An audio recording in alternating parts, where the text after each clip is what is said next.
Hi, this is Sarah from Every Song Sucks, and today I have Megan from Vexed with me.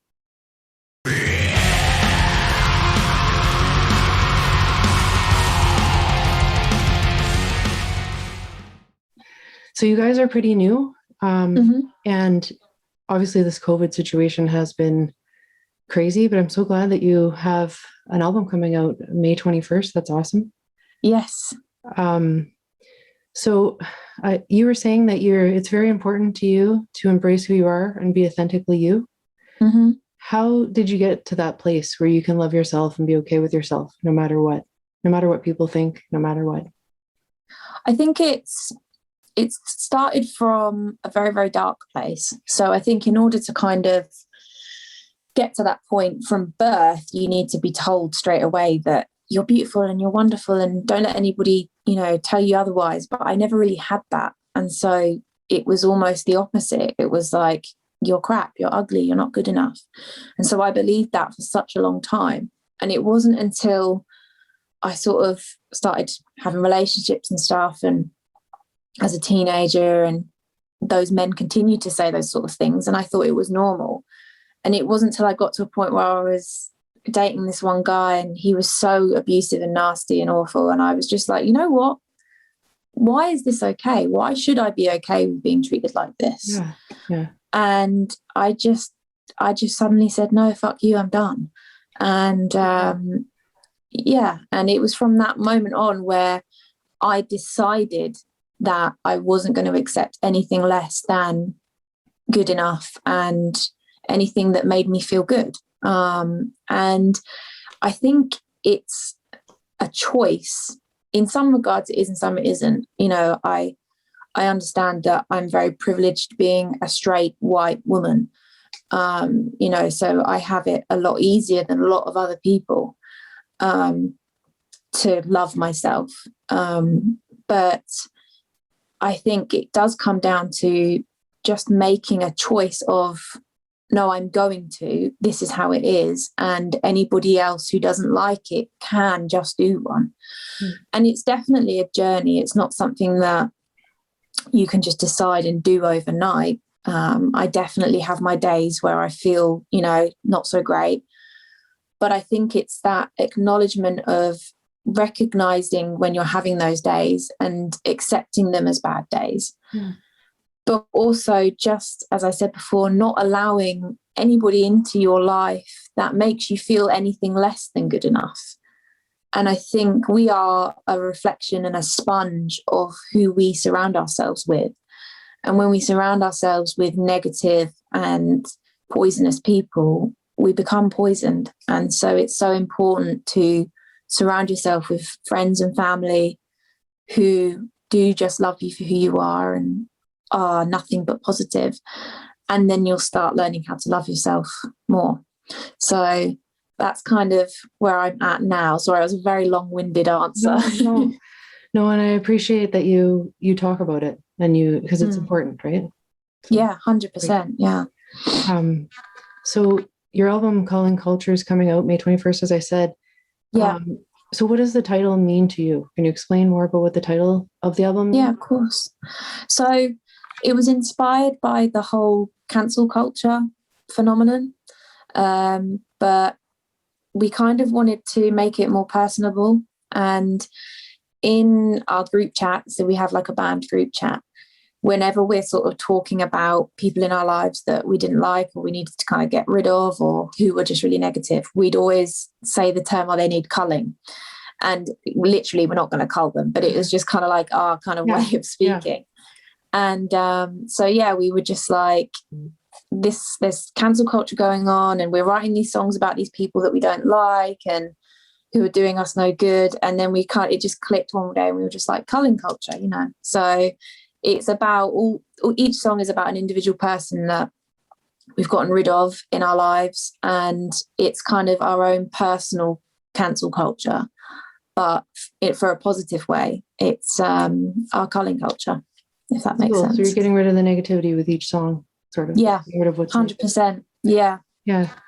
So what is your band's method for composing music and lyrics? we don't really have a method. Yeah. In all honesty, it's organized chaos, to be honest.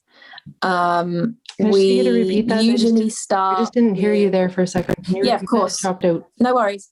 Okay. It's organized chaos, I was saying. We don't tend to have a real structure to how we do it. It's just either one of the boys will come up with a riff or a rhythm, or I'll come up with a lyric or a melody, and I'll be like, I've got this, and I'll do a voice recording and I'll send it to the chat, and then we start building and building and building. We tend to write our songs around hooks. So Jay, our guitarist, will write a hook and then I'll build on it, or I'll write a vocal hook and then he builds on it. We kind of like to make sure that each song has something memorable in it and something catchy in it. And then we build off the hook. So yeah, it's organized chaos. Doesn't really make much sense, but yeah, building around hooks is what we think we like to do. So is everybody involved in the process? Yeah, 100%. Yeah. We all kind of chop and change as well. So sometimes Willem, our drummer, will write guitar parts if he comes up with a cool rhythm, and if the boys aren't really feeling something that I'm liking vocally, they might have some suggestions. And I've written quite a few guitar parts, but mostly we stick to our own instruments. But sometimes we chop and change, give ideas, inspiration. But when it comes to writing the songs, we do all contribute, which is really nice because it just brings us together more. Yeah, and I agree with you that the songs are catchy, because I just had to hear, I first heard your songs on the videos, yeah, of course, and so I just got the songs in my head. I found they stuck in my head, which is that's a good sign. Perfect. So, yes, thank you. So, the titles of your songs on your album and the singles you've released, so they seem to address mental health, self-image distortion, victimization, standing up for yourself, all hard topics. But was there a song that stands out as being extra hard to write for you personally? It would have to be Aurora. Have you heard the full album yet? No, I have not heard the full album. You haven't? I wish. Okay. I'll try and see if somebody can send it over to you. Oh, Aurora is it's a really difficult subject to talk about, because it's about the experience I went through as a child.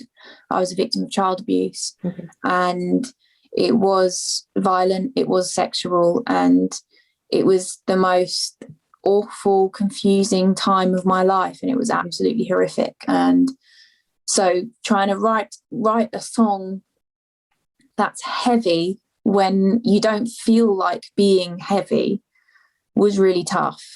So Aurora is kind of like our ballad track, I suppose, and I do a lot of singing on it because I felt like it was the only way I could approach a song would be from a softer side of me. And it has some screaming in it as well, but yeah, I think Aurora, because of the topic, was the most difficult one to try and approach. Very brave of you. Thank you. So is there a memory during the recording process that you feel you'll never forget? Like, how was the experience, the recording process? It was good. It was over a really long course of time. So we didn't kind of just book a studio and go down for a month and record. We kind of did it in stages. We sort of did 3 or 4 songs at a time. And this was spread over a couple of years. So to us, the album feels really, really old. It's bizarre. Yeah. But probably the most exciting memory or best memory is we found out that Napalm wanted to sign us whilst we were recording our last song. So that was very exciting. Insane. Yeah, really cool. So barbed wire, diamonds, a Mustang. So these are visual things I've seen associated with the artwork and that. What do these things mean to you? So it's a little bit of just sort of being self-indulgent. Sort of a black Mustang has always been my dream car. Don't think I'll ever be able to afford one. But we kind of wanted to keep that hard looking, aggressive aesthetic in our music videos. And also we wanted to kind of touch upon the horror theme, because we all really love horror, and the guy who makes our music videos, Adam, is a huge horror fanatic. Yeah. And so he wanted to get that across as well. So that it kind of comes from two places. One is personal, like I said, dream car is a Mustang, but also growing up on a farm, we were always surrounded by barbed wire, so it's like a bit of a personal thing. Okay, yeah. It's kind of comes across as edgy and hard, but actually when I see barbed wire, it makes me think of home. Okay. Yeah, a bit strange. But it's mostly due to the sort of wanting to get across that aggressive horror type theme, really. I also noticed that you carried over red lighting in your newer videos, as well as like in your pictures. And I thought it was quite neat, and I imagine it symbolizes something for you. What is that? It's literally the concept of seeing red. So when you're so angry that you just see red, and we wanted to get that across in all the music videos and photos, is that the music stems from a place of anger or rage or betrayal. And so seeing red, quite literally, we wanted to get that across that way. Yeah, I like it. It stands out because it's different. Thank you. Yeah, thank you. You're welcome. And I appreciate, and I want to thank you for putting up information to get mental health help after your videos and on your Facebook. When I was a kid struggling with depression, it would have been life-changing to have a band like encourage that. So that's awesome. Thank you. That. Yeah, something we really wanted to get across. Yeah, 100%. Yeah.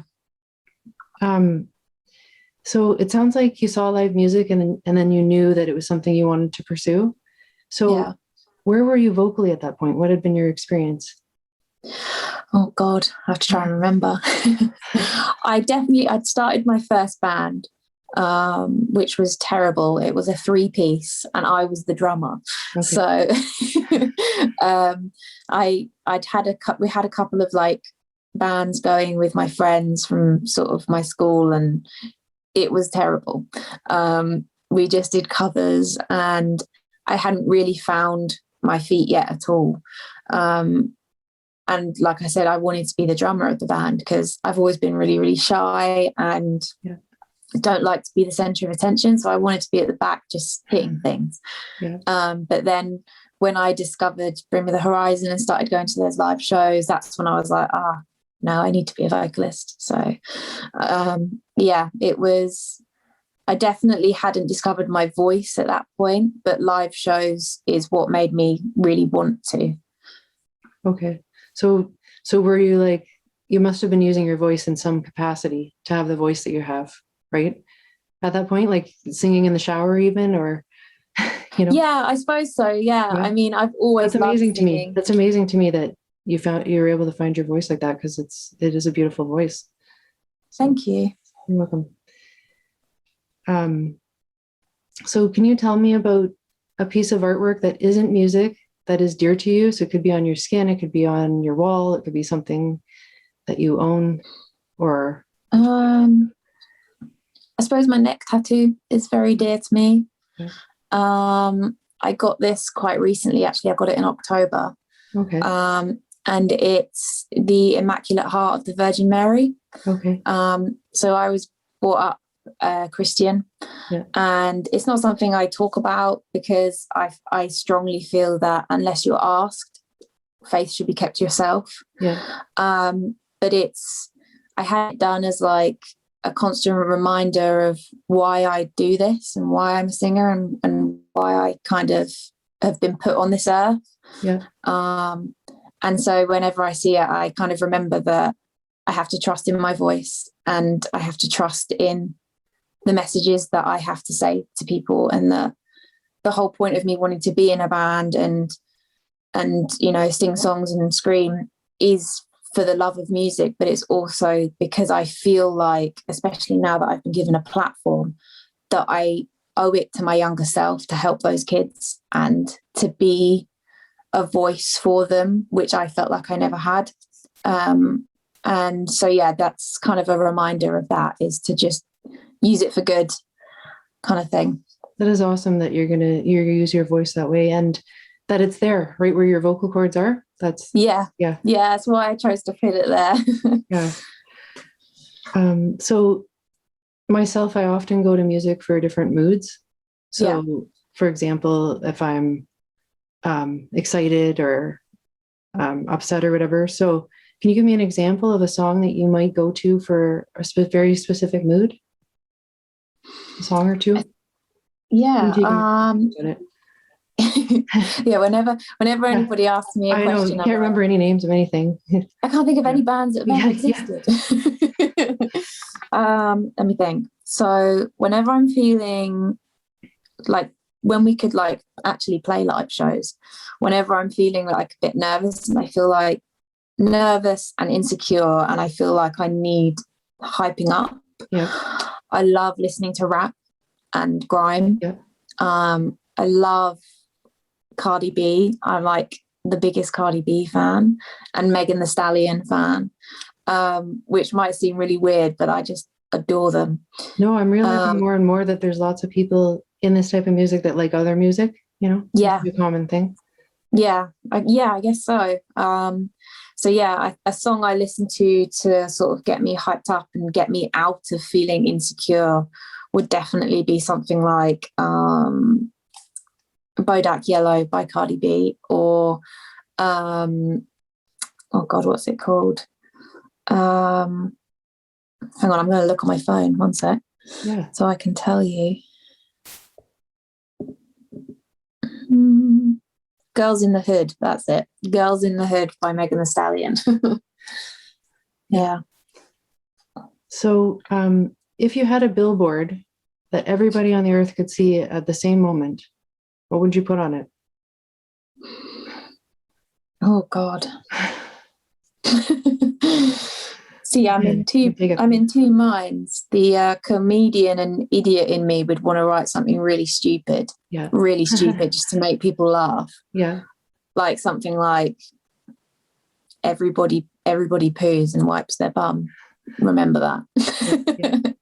But then the other part of me that thinks, no, you got to use your voice wisely, is just you are loved. Yeah, I think that's important.